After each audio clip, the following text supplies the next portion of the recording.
Assalamualaikum warahmatullahi wabarakatuh. Kami dari kelompok 6 akan mempresentasikan hasil kerja kelompok kami mengenai analisis fundamental dan analisis teknikal. Berikut penjelasan materi yang akan disampaikan oleh kelompok kami. Analisis fundamental. Analisis fundamental adalah salah satu metode pengukuran yang digunakan para investor untuk mengetahui keamanan suatu nilai saham. Metode ini dilakukan dengan memeriksa faktor keuangan dan kondisi ekonomi perusahaan terkait.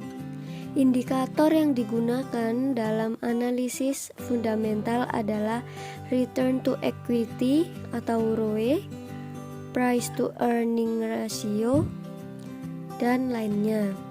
Poin penting dan tujuan dari analisis fundamental. Selain faktor ekonomi dan keuangan, poin penting lainnya dalam analisis fundamental adalah memeriksa manajemen efektivitas perusahaan dan persaingan industri. Tujuan utama sebuah analisis fundamental adalah memperoleh pertimbangan harga untuk dibandingkan dengan harga sekuritas saat ini. Dengan demikian, investor dapat menilai apakah sekuritas tersebut termasuk overvalued atau undervalued. Analisis fundamental ini dibagi menjadi 4, yaitu analisis ekonomi makro, analisis industri, analisis perusahaan, dan valuasi saham. Analisis ekonomi makro adalah sebuah studi holistik tentang kinerja, struktur, perilaku, serta proses pengambilan keputusan ekonomi dalam lingkup suatu negara. Ekonomi makro melakukan analisis terhadap seluruh industri dan meneliti perubahan produk domestik bruto suatu negara. Contoh kebijakan tersebut antara lain dengan inflasi, pertumbuhan pendapatan nasional, ketenagakerjaan, keseimbangan neraca pembayaran, dan lain-lain.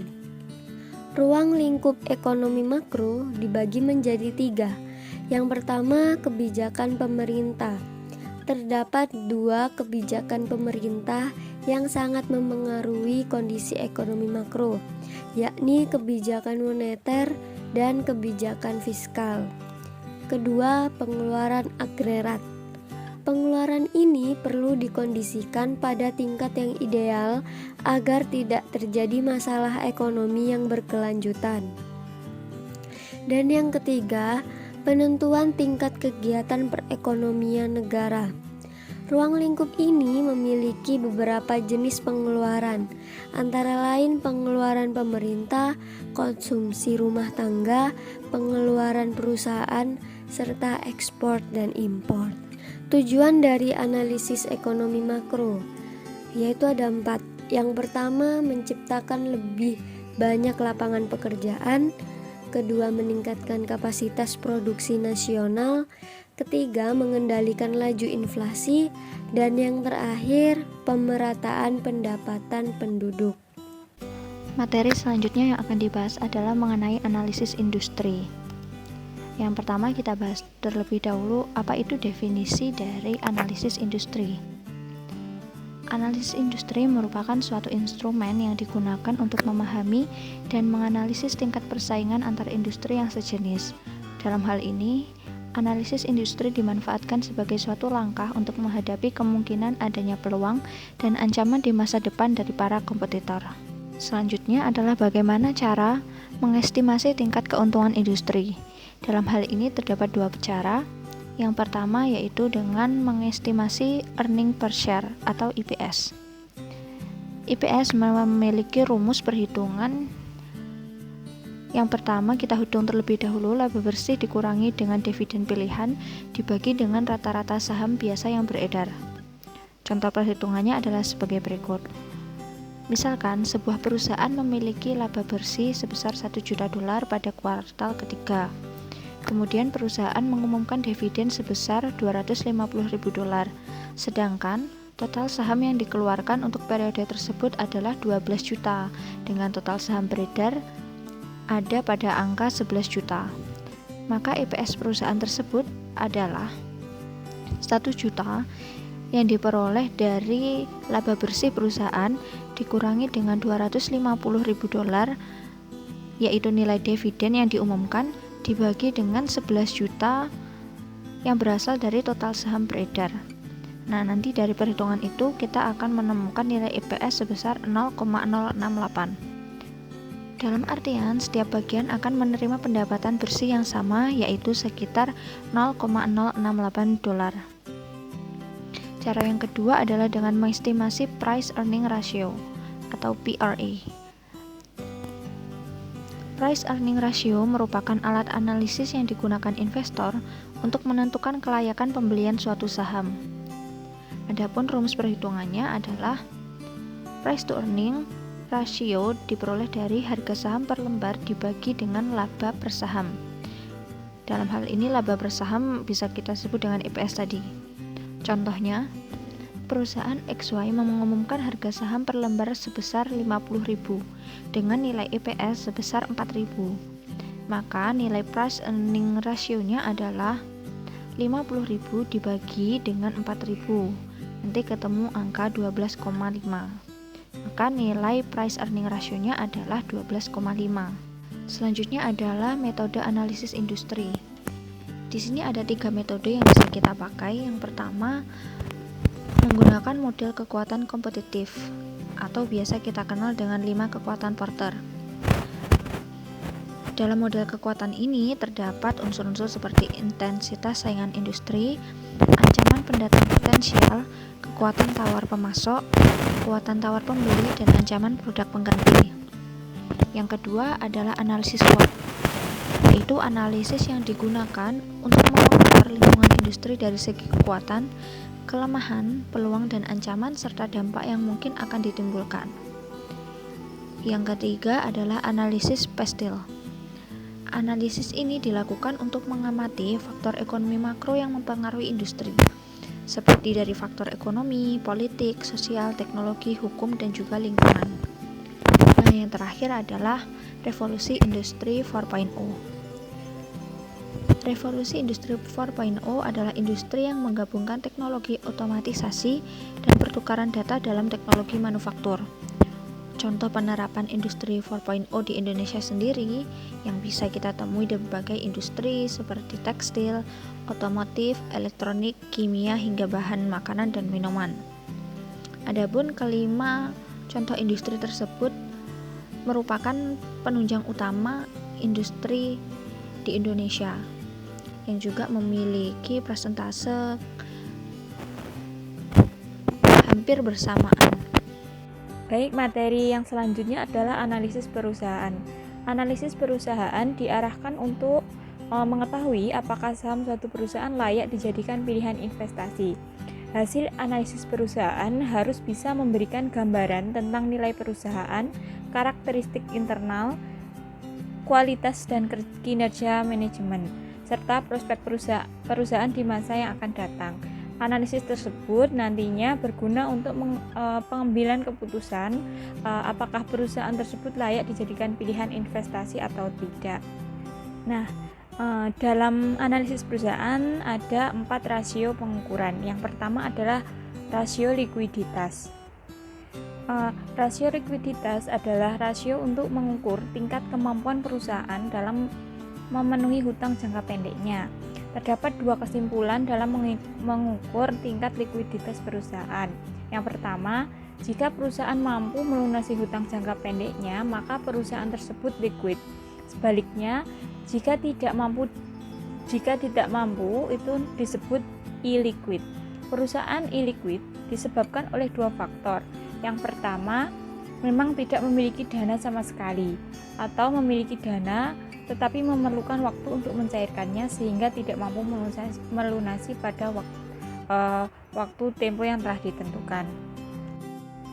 Selanjutnya, manfaat rasio likuiditas. Manfaat rasio likuiditas untuk perusahaan adalah untuk mengukur kemampuan perusahaan dalam memenuhi kewajibannya dengan membandingkan dari beberapa periode. Kemudian, manfaat yang lain adalah sebagai alat untuk mengukur kemampuan dan kelemahan yang tercermin dari aktiva lancar dan alat untuk memperbaiki kinerja perusahaan. Kedua itu manfaat untuk pihak luar seperti investor, kreditor maupun distributor, yaitu untuk mengukur perusahaan dalam menjamin pihak ketiga. Nah, untuk perhitungan dalam rasio likuiditas perhitungannya bisa menggunakan current ratio. Current ratio mengukur kemampuan perusahaan dalam memenuhi hutang jangka pendeknya menggunakan aktiva lancar terhadap hutang lancar.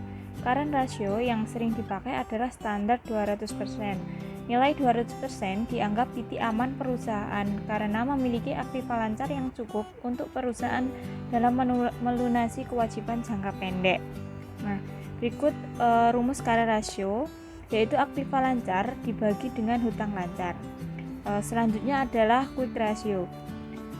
Quick ratio adalah rasio yang menunjukkan perusahaan untuk melunasi hutang jangka pendek dengan aktiva lancar tanpa memasukkan nilai persediaan, karena persediaan memerlukan waktu yang relatif lama untuk melikuidasi dibandingkan dengan aktiva lancar lainnya.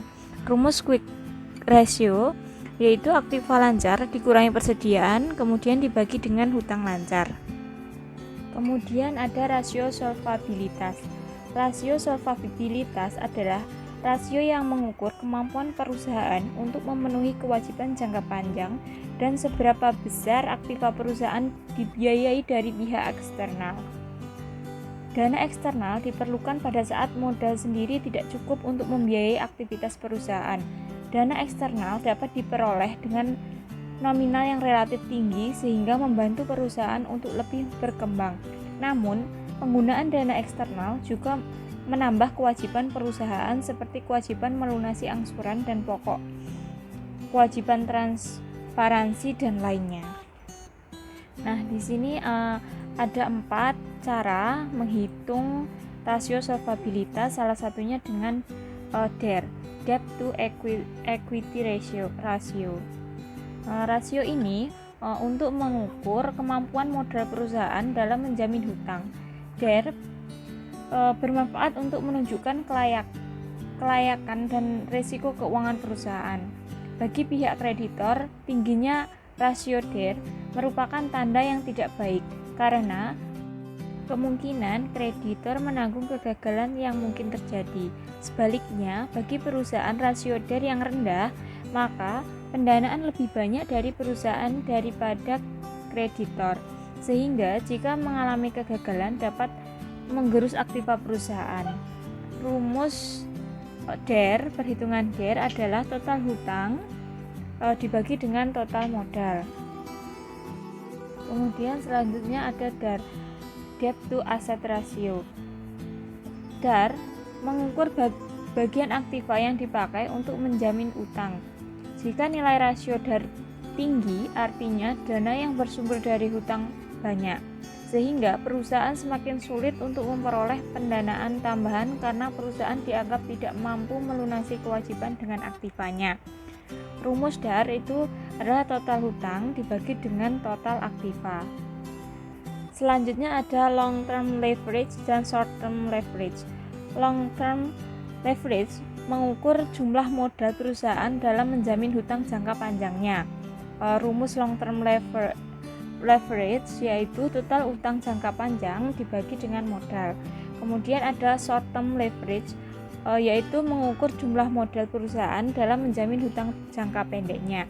Rumus short term leverage adalah total hutang jangka pendek dibagi dengan modal. Selanjutnya ada rasio aktivitas. Rasio aktivitas adalah rasio yang mengukur kemampuan serta efisiensi perusahaan di dalam memanfaatkan aset yang dimilikinya. Hasil rasio aktivitas secara periodik dapat menunjukkan sejauh mana perusahaan efektif dan efisien dalam pengelolaan asetnya. Di rasio aktivitas terdapat 2 pengukuran. Yang pertama ada aset turnover, yaitu menunjukkan kemampuan perusahaan memanajemen aset dalam menghasilkan penjualan. Semakin besar nilai rasio ini, maka perusahaan dinilai semakin efektif dan efisien dalam memanfaatkan asetnya. Rumus aset turnover adalah penjualan dibagi dengan total aktiva. Selanjutnya ada inventory turnover. Inventory turnover menunjukkan efektivitas penggunaan persediaan untuk menghasilkan harga pokok penjualan. Rasio ini menunjukkan perputaran jumlah barang di persediaan diganti dalam 1 tahun. Semakin besar rasio ini, maka semakin baik, karena perusahaan tidak menahan barang persediaan dalam jumlah yang besar dan barang persediaan tidak menumpuk. Rumus inventory turnover adalah harga pokok penjualan dibagi dengan persediaan. Kemudian selanjutnya ada rasio profitabilitas. Rasio profitabilitas adalah rasio yang mengukur kemampuan perusahaan dalam menghasilkan keuntungan dalam periode tertentu. Rasio profitabilitas dapat mengukur tingkat perusahaan dalam memperoleh profit dan menunjukkan tingkat efektif manajemen perusahaan. Menghitung rasio profitabilitas dapat dilakukan secara periodik. Tujuannya agar dapat membandingkan nilai profitabilitas dari tahun ke tahun dan dapat dijadikan bahan evaluasi untuk terus meningkatkan kinerja manajemen perusahaan. Untuk mengukur rasio profitabilitas bisa menggunakan 3 cara, yaitu yang pertama net profit margin atau NPM, kemudian ada ROA dan ROE. Yang pertama NPM menunjukkan tingkat laba bersih yang diperoleh perusahaan. Nilai NPM meningkat menunjukkan perusahaan baik. Jika turun, maka diperkirakan harga produk relatif rendah dan biaya relatif tinggi atau sebaliknya. Di sini rumus NPM adalah dari laba bersih dibagi dengan penjualan. Yang kedua adalah return on total asset atau ROA, menunjukkan kemampuan perusahaan untuk menghasilkan laba bersih berdasarkan tingkat aset yang dimiliki perusahaan. Semakin tinggi nilai ROA, semakin baik karena menunjukkan bahwa perusahaan semakin efisien dalam menggunakan aktivitasnya untuk menghasilkan laba. Di sini rumus ROA adalah dari laba bersih perusahaan dibagi dengan total aset perusahaan. Kemudian yang selanjutnya adalah return on total asset atau ROA, menunjukkan kemampuan perusahaan menghasilkan laba bersih berdasarkan tingkat aset yang dimiliki perusahaan. Semakin tinggi nilai ROA, semakin baik karena menunjukkan bahwa perusahaan semakin efisien dalam menggunakan aktivanya untuk menghasilkan laba. Rumus ROE dari laba bersih perusahaan dibagi dengan modal. Membahas mengenai rasio saham, selanjutnya masuk ke materi valuasi saham. Apa sih maksud dan tujuan dari valuasi saham?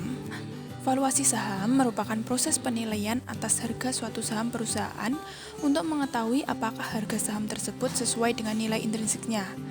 Sedangkan tujuan dari valuasi saham sendiri adalah untuk menentukan harga wajar atau nilai intrinsik suatu saham, sehingga kita dapat membandingkan nilai wajar dengan harga pasar saham saat itu.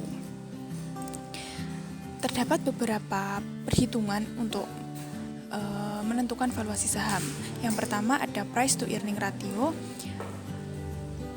merupakan rasio yang digunakan untuk menggambarkan harga saham suatu perusahaan dengan keuntungan atau laba yang dihasilkan perusahaan tersebut. Price to earning ratio diperoleh dengan rumus harga saham dibagi dengan laba bersaham atau IPS. IPS sendiri diperoleh dari laba bersih dibagi dengan jumlah lembar saham. Yang kedua, ada price to book value, merupakan rasio harga saham terhadap nilai buku perusahaan. Dari price to book value dapat diketahui besaran kelipatan nilai pasar saham dengan kekayaan bersih suatu perusahaan. Price to book value diperoleh dari harga saham dibagi dengan nilai buku per saham. Kemudian yang ketiga ada price atau earning to growth, merupakan rasio yang mengukur harga wajar saham berdasarkan potensi kenaikan laba perusahaan di masa yang akan datang. Diperoleh dengan rumus price to earning dibagi dengan IPS growth. IPS growth sendiri diperoleh dari IPS tahun ini dikurangi dengan IPS tahun lalu, kemudian dibagi dengan IPS tahun ini. Analisis teknikal. Analisa teknikal adalah suatu teknik analisis yang dikenal dalam dunia keuangan yang digunakan untuk memprediksi tren suatu harga saham dengan cara mempelajari data pasar yang lampau, terutama pergerakan harga dan volume. RSI mempunyai batas level terendah yaitu skala 0 sampai skala tertinggi yaitu 100. Namun lebih direkomendasikan level di atas 70 merupakan area jenuh beli atau overbought dan level di bawah 30 sebagai jenuh jual atau oversold. Jika dari atas garis RSI menyentuh level 70 sampai menembus ke bawah level 70, maka akan memberikan sinyal bearish. Sedangkan garis RSI dari bawah bergerak sampai menembus ke atas level 30, maka dianggap sebagai sinyal bullish. Contohnya seperti indeks saham. Siapa yang tidak tahu apa itu investasi dan trading saham saat ini? Menjadi sangat populer akhir-akhir ini, investasi saham bukan lagi menjadi tabungan aset jangka panjang. Bahkan telah banyak orang yang memanfaatkannya sebagai bisnis atau trading saham. Nah, kepopuleran saham sendiri sebagai instrumen investasi tentu saja dipengaruhi oleh berbagai hal. Salah satunya tentu potensi keuntungannya yang besar, bahkan berkali-kali lipat. Namun, mendapatkan keuntungan yang besar dalam bermain saham, itu ternyata tidak asal atau cukup sulit. Untuk mendapatkan keuntungan yang diinginkan dalam bermain saham, banyak orang yang telah mempelajari berbagai strategi cara investasi saham, salah satunya memahami apa itu indeks saham. Contoh grafik indeks saham Dow Jones. Garis RSI indeks saham Dow Jones pada Oktober 2021 sampai Maret 2022 berada pada posisi overbought, lalu berangsur turun memotong level 70 dari atas yang merupakan sinyal bearish dari RSI. Garis RSI menunjukkan pergerakan di antara level 30 sampai 70, sehingga untuk menggunakan tren digunakan midline 50. Sinyal bullish diketahui jika garis RSI memotong dari bawah melewati level 50. Sebaliknya, sinyal bullish apabila garis RSI menukik dari bawah ke atas memotong level 50. Hal ini terjadi pada tahun 2021. Garis RSI di bawah level 70 dan semakin menurun memotong level 50. Di tahun 2022, garis RSI menunjukkan sideways secara konsisten memotong midline dan menembus level 30 sehingga dikategorikan masih tren bearish sedang berlangsung. Dow Jones meninggalkan zona jenuh beli di awal tahun 2022.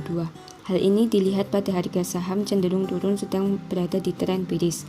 Pada Januari mengalami rebound ditandai dengan menguatnya harga saham dan menandakan tren bullish. Setelah itu, garis pada candle bergerak secara fluktuatif dan kembali berada di zona jenuh beli atau berada di tren bearish.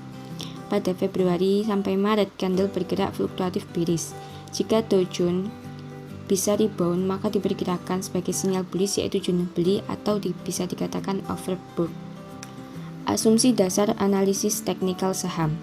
Data pasar. Yang dimaksud data pasar adalah semua informasi yang didapat dari segala transaksi yang ada di BEI. Tren. Asumsi yang satu ini menjelaskan bahwa pergerakan harga saham tidak asal naik turun, melainkan pada pola atau tren yang akan berlangsung sampai akhirnya berbalik arah. Ada tren naik, tren turun, dan ada juga sideways. Sejarah akan terulang. Para pengabdi analisis teknikal saham yakin bahwa pola atau tren harga saham itu akan terulang lagi masa ke masa. Yang perlu dipahami dalam analisis teknikal. Yang pertama, chart atau grafik. Grafik digunakan untuk melihat pergerakan suatu harga saham. Analis teknikal biasanya akan menggunakan periode waktu yang akan disesuaikan dengan target nilai harga serta rencana transaksi atau trading plan masing-masing. Support atau resisten. Support adalah titik terendah harga saham pada suatu masa. Jika harga saham sudah memasuki titik support, maka akan kemungkinan besar dia akan memantul ke atas dan kembali naik. Titik resisten. Saham umumnya bakal terkoreksi atau mantul ke bawah, tapi jika harganya terus naik, maka dia akan mengalami breakout hingga menemukan titik resisten selanjutnya. Indikator analisa teknikal. Yang pertama moving average, yang kedua moving average di konvergensi dan divergensi. Nah, yang ketiga stokastik. Indikator dalam analisis teknikal adalah formula matematis yang berfungsi untuk mengetahui bagaimana kondisi pasar dan juga membantu memberikan sinyal beli atau jual. Sekian penjelasan dari kelompok kami. Jika ada salah kata mohon dimaafkan. Saya ucapkan terima kasih. Wassalamualaikum warahmatullahi wabarakatuh.